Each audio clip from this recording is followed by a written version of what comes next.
Hello friends. दूसरा question भी हम उसी टाइप का क्वेश्चन कर रहे हैं, जिससे क्या होगा, आपके जो कॉन्सेप्ट है बहुत अच्छे से क्लियर हो जाएंगे। इस क्वेश्चन में पूछा है to nullify the effect of the noise. ये नॉइस है, उसका इफेक्ट को अगर नलीफाई करना है तो GCOFS क्या होना चाहिए। ओके, तो इस क्वेश्चन में अगेन जो लास्ट वाला क्वेश्चन हमने किया था उसी पैटर्न पे है। बेसिकली ये होगा आपका COS of this is the output. Okay, तो यहाँ पे क्या है, अगेन जो मेन कॉन्सेप्ट आ जाता है कॉन्सेप्ट नंबर 1। ठीक है, कि हमें यहाँ पे कॉन्सेप्ट 1 क्या कहता है, अगर मैं यहाँ पे लिख ही लूँ तो कॉन्सेप्ट ये कहता है कि यहाँ पे आपको RSF को 0 मानना पड़ेगा, तभी ये क्वेश्चन को आप सॉल्व कर सकते हो। कॉन्सेप्ट 2 क्या कहता है, जो आपको पता होना चाहिए। ओके, इस तरीके से आप धीरे धीरे कॉन्सेप्ट बिल्डअप कर सकते हो। कॉन्सेप्ट 2 ये कहता है कि इस तरीके का सर्किट हो और अगर आप इसको 0 मान रहे हो तो उस वक्त either you will consider this as one component and this is as a feedback, और आप फार्मूला लगा दीजिए जो आपका बेसिक फार्मूला 1/GS/1 + GSHS वाला। बट आई वुड सजेस्ट कि वो फार्मूला लगाने में गलती हो सकती है, तो आपको क्या करना है कि इसको एज अ कंपोनेंट लेके ही चलना है, जैसा हमने पिछले क्वेश्चन में किया था कि अगर मुझे यहाँ पे COS अगर कैलकुलेट करना है तो कैसे होगा। एक यहाँ पे एक कंपोनेंट ये आ रहा है और एक कंपोनेंट ये आ रहा है, तो ये कहाँ से आ रहा है, तो ये इस तरीके से इधर से आ रहा है, और ये कहाँ से आ रहा है, तो इधर से आ रहा है। तो इसको ऐड करना पड़ेगा, ये वाला कंपोनेंट, और इसको ऐड कर दोगे तो अभी बहुत सिंपल तरीके से हो जाएगा। चलिए सॉल्व करते हैं इसको। तो देखिए, जो COS है वो मैं कैसे लिख सकता हूँ। एक तो ये डायरेक्टली ऐसे लिख सकता हूँ NOS।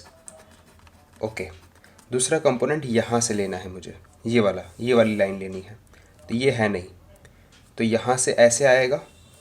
ओके, तो सबसे पहले ये वाला पार्ट लेता हूँ, तो क्या होगा, देखिए NS GCOFS यहाँ तक आ गया, और यहाँ से ये COFS भी आ रहा है।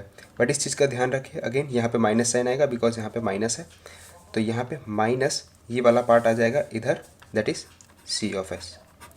ये अगर आपने एक बार इक्वेशन बना ली ना एक बार, उसके बाद आप बहुत आसानी से कर सकते हो। अब ये पार्ट यहाँ पे आपको मिल गया, ये पार्ट इसके साथ पूरा मल्टीप्लिकेशन में आ जाएगा, तो आपको कैसे लिख सकते हो आप,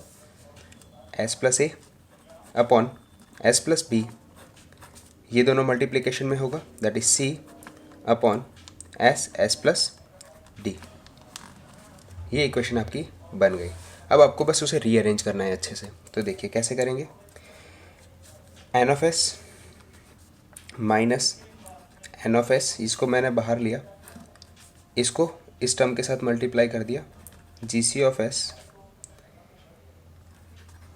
+A, ये आपका C/, ये डिनोमिनेटर वाला पार्ट S+B S+D।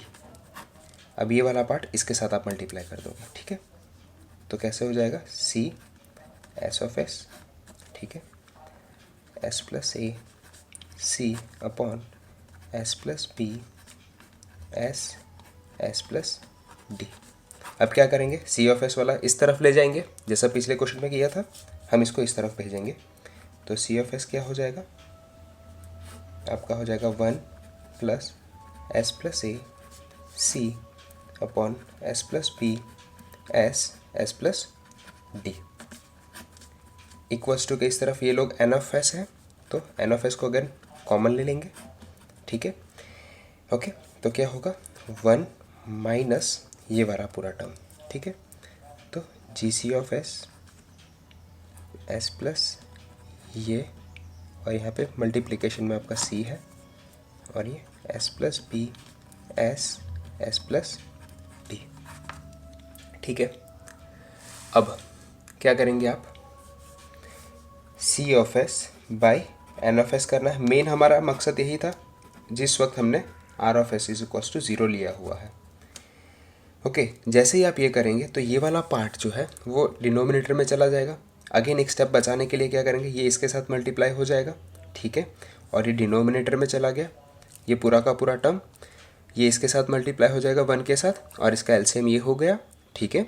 तो अब क्या होगा, बेसिकली इसको मैं एक ही स्टेप में लिख रहा हूँ, S+B S+D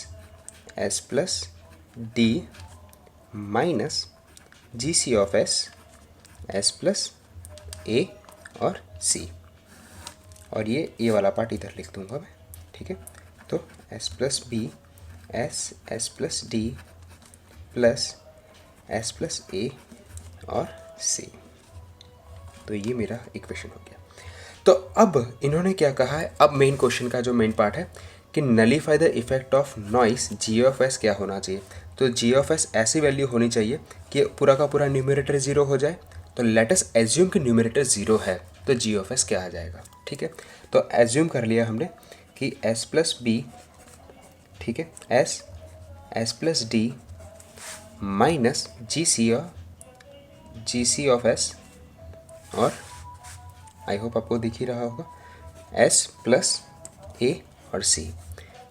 हमने इसको न्यूमरेटर को जानबूझ के जीरो बना दिया ताकि हम जी ऑफ सी निकाल सकें। ठीक है, हमें पूछा गया है कि जी सी की ऐसी कौन सी वैल्यू होगी, जी सी की ऐसी कौन सी वैल्यू होगी जिस वजह से इसका इफेक्ट नलीफाई हो जाएगा।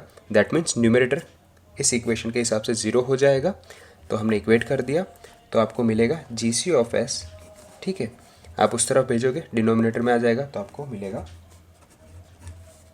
S plus B S plus A upon S plus A C. अच्छा एक सेकेंड, यहाँ पे एस प्लस डी है ये, ठीक है, लिखने में थोड़ा सा एस प्लस डी है, तो ये एस प्लस डी है, ये एस प्लस डी है, और ये हो जाएगा आपका एस प्लस इंटू दिस। तो ये आपका आंसर हो गया बेसिकली। तो ऑप्शंस में इस तरीके से आपको दिए होंगे और आपको निकालना होगा। आई होप आपको क्लियर होगा। Thank you very much. जय हिंद, वंदे मातरम।